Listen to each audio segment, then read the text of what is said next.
থাকে তাদের ভোটার ফিরিয়ে নিয়ে আসবো কি করে, ট্রাইব্যুনালে কিভাবে অভিযোগ করতে হবে, ট্রাইব্যুনালে কিভাবে মামলা করতে হবে, তার জন্য উকিল পাঠিয়ে আপনাদের এই সমস্যা সমাধানের চেষ্টা করছি। শুধু তাই নয়, এটা বলে যায় আগামী দিনে ট্রাইব্যুনালের জন্য যত উকিল লাগবে এই নওশাদ সিদ্দিকী প্রথম দিন যদি 1000 লোকের উকিল লাগে এই নওশাদ সিদ্দিকী আপনাদেরকে 1000 লোকের উকিল বিনা মূল্যে প্রোভাইড করবে বলেছিলাম।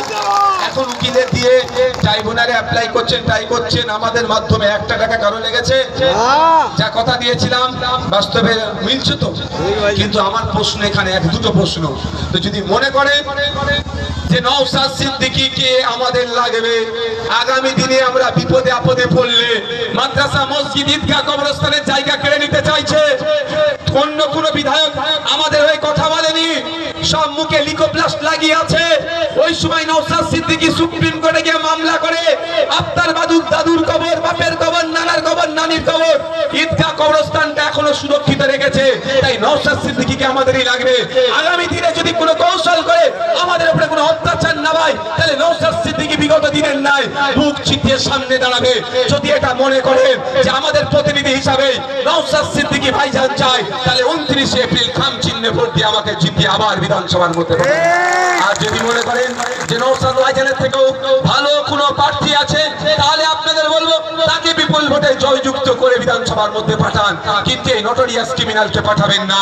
যখন মাদ্রাসাটাকে কেড়ে নিতে চাইছে, মসজিদকে কেড়ে নিতে চাইছে, ওয়াকফ সম্পত্তিকে কেড়ে নিতে চাইছে, ঈদগাহকে কেড়ে নিতে চাইছে, তথা ওয়াকফ সম্পত্তিকে কেড়ে নিতে চাইছে, এই নটোরিয়াস ক্রিমিনালটা তখন বলেছিল দিল্লিতে গিয়ে তুমি আন্দোলন করো। তাই সময় এসেছে, আমার পাশে বিপদে কিন্তু নটোরিয়াস ক্রিমিনাল দাঁড়ায়নি। তাই আজকে যখন ভাঙড়ে চালতা মিডিয়াতে ভোট চাইতে আসবে, ভদ্র ভাষায় তাকে দিল্লি যাওয়ার রাস্তাটা দেখিয়ে দিতে হবে।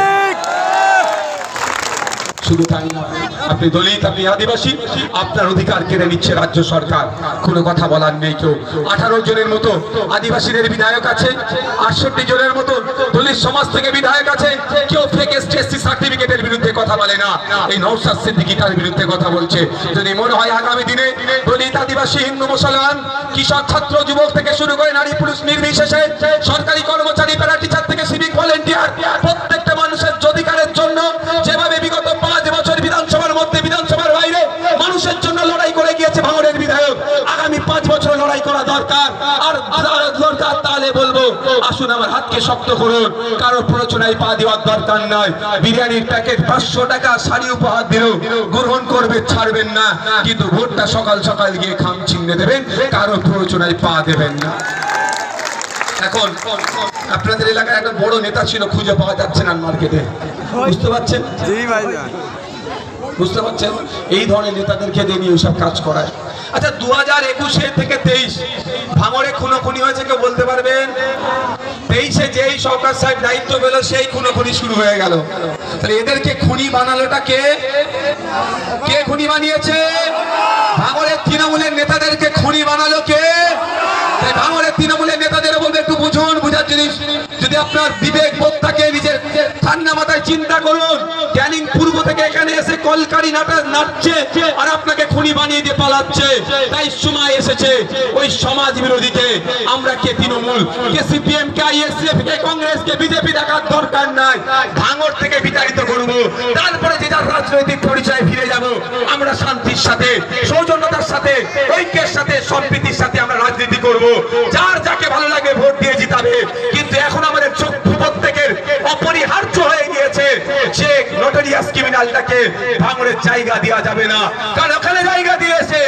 তার রেকর্ড বলছে যেমন সে বিরোধী দলের নেতাদেরকে খুন করেছে, বিরোধী দলের কর্মীদেরকে খুন করার অভিযোগ তার নামে আছে, একইভাবে শাসক দলের পঞ্চায়েতের লেভেলের নেতাকে, পঞ্চায়েতের সভাপতিকে খুন করছে যারা তার ঘনিষ্ঠ বলে এই অভিযোগ আছে।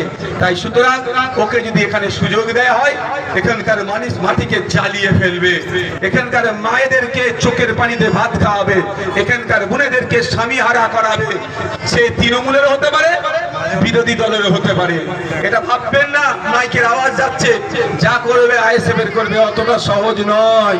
আইএসএফ কিন্তু 5 বছর জেল কেটে, মার খেয়ে, পুলিশের তারাকে রাজনীতিটা একটু হলেও বুঝতে শিখেছে যে কিভাবে গণতান্ত্রিক প্রক্রিয়ায় জবাব দিতে হয় আইএসএফ ভালো করে জানে।